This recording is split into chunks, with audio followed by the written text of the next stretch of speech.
The making of a scientist chapter Richard H Ebright नाम के एक साइंटिस्ट पे बेस्ड है। जब वो सेकंड स्टैंडर्ड में होते हैं तभी से वो बटरफ्लाइज को कलेक्ट करना स्टार्ट कर देते हैं। वो बटरफ्लाइज पे रिसर्च करते हैं। आगे हम समरी में जानेंगे कि वो साइंटिस्ट कैसे बनते हैं। उससे पहले हम स्टोरी के सारे कैरेक्टर स्केचेस को देख लेते हैं। हमारे सबसे पहले कैरेक्टर हैं रिचर्ड। एब्राइट एक मल्टी फैसेटेड जीनियस थे, मतलब वो बहुत सारी चीज़ों में जीनियस थे। वो एक ग्रेट साइंटिस्ट, डिबेटर और एक कैनोइस्ट थे, मतलब उनको नाव चलाना बहुत ज़्यादा पसंद था। वो बचपन से ही बटरफ्लाइज कलेक्ट करना स्टार्ट कर देते हैं। वो मोनार्च बटरफ्लाइज पे रिसर्च करते हैं।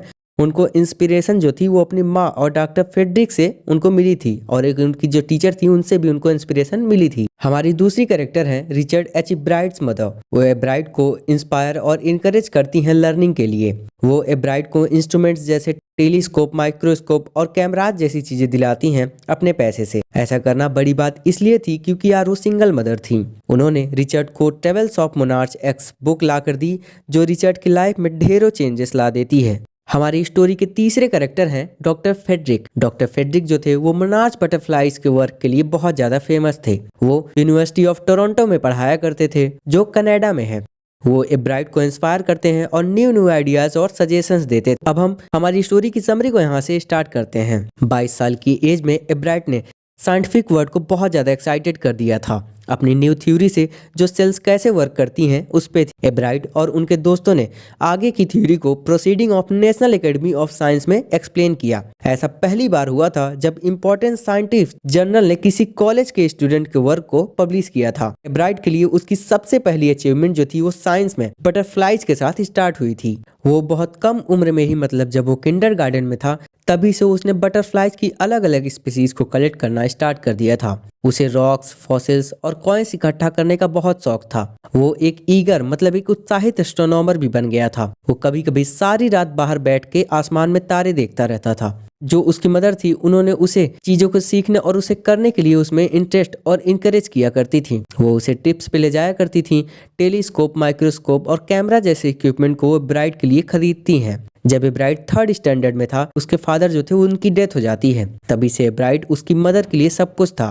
वो हर शाम डाइनिंग टेबल पे स्पेंड किया करते थे। उसको चीज़ों को सीखने और पढ़ने का बहुत शौक था। वो हमेशा स्कूल में टॉप ग्रेड्स लाया करता था। जब वो सेकंड स्टैंडर्ड में था तभी ही उसने अपने होम टाउन में पाई जाने वाली 25 से भी ज़्यादा स्पीसीज को कलेक्ट कर लिया था। जो उसकी मदर होती हैं वो उसको the travel of monarch x नाम की एक बुक जो बच्चों के लिए होती है उसको खरीद कर उसको दे देती हैं। उस बुक ने एब्राइट की लाइफ में बहुत सारे चेंजेस लाए। उसमें बताया गया था कि कैसे जो मोनार्च बटरफ्लाइज होती हैं वो सेंट्रल अमेरिका में माइग्रेट कर जाती हैं। जो बुक थी वो सारे रीडर्स को, मतलब जो उसके बुक के सारे जो रीडर थे उनको बटरफ्लाइज की माइग्रेशन के लिए, की स्टडी के लिए इनवाइट। रीडर्स को कहा गया कि वो डॉक्टर फेड्रिक जो टोरंटो यूनिवर्सिटी कनाडा से थे उसके लिए बटरफ्लाइज के टैग लगाए।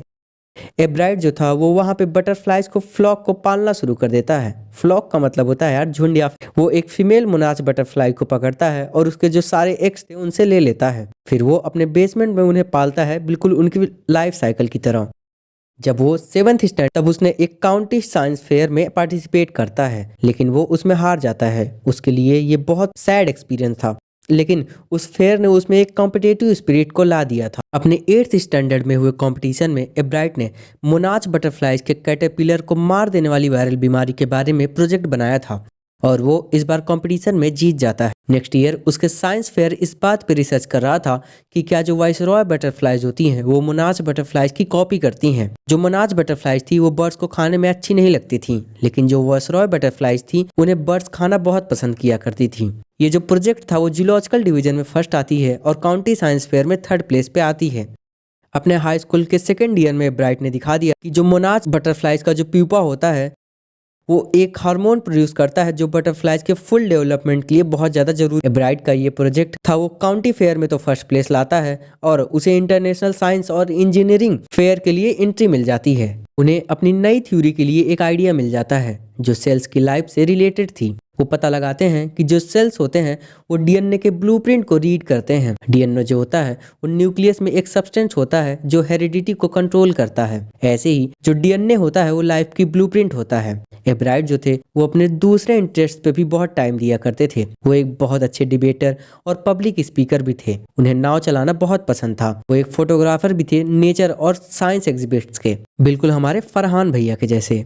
वो अपने सोशल साइंस की टीचर की भी खूब तारीफ किया करते थे। उन्होंने एब्राइट की बहुत हेल्प की थी। उन्होंने एब्राइट के माइंड को नए नए आइडियाज को सोचने और के लिए डेवलप कर दिया था। एब्राइट जो था वो बहुत कॉम्पिटेटिव था, लेकिन वो गलत तरीके से किसी से कॉम्पिटिट नहीं करता था। वो केवल जीतने या फिर प्राइज के लिए इंटरेस्टेड नहीं होता था, बल्कि वो एक बहुत अच्छा साइंटिस्ट भी था। उसका माइंड जो था वो फर्स्ट ग्रेड का था। उसके अंदर बहुत क्यूरियोसिटी होती थी चीजों को जानने की। The table of monarch x नाम की जो बुक थी, उनके लिए साइंस के वर्ड को उनके सामने ला देती है। उन्होंने कभी भी अपनी साइंटिफिक क्यूरियोसिटी को नहीं खोया। तो इसी के साथ हमारे चैप्टर की समरी यहाँ पे खत्म होती है। अब हम हमारे ऑथर के बारे में, मतलब हमारे राइटर के बारे में भी थोड़ा सा जान लेते हैं। हमारी स्टोरी के राइटर हैं रॉबर्ट डब्ल्यू पीटरसन। एक फेमस अमेरिकन न्यूज़पेपर राइटर थे जो बाद में मैगजीन आर्टिकल्स के फ्रीलांस ऑथर बन जाते हैं। वो अथॉरिटी के साथ लिखते थे। ज्यादातर वो स्पोर्ट्स और स्काउटिंग के टॉपिक्स पे लिखा करते थे। उनका जन्म 1925 में पेंसिल्वेनिया यूएसए में हुआ था। उनकी डेथ 11 फरवरी 2006 में लंग कैंसर की वजह से हुई थी। तो यहाँ पे हमारा चैप्टर होता है खत्म।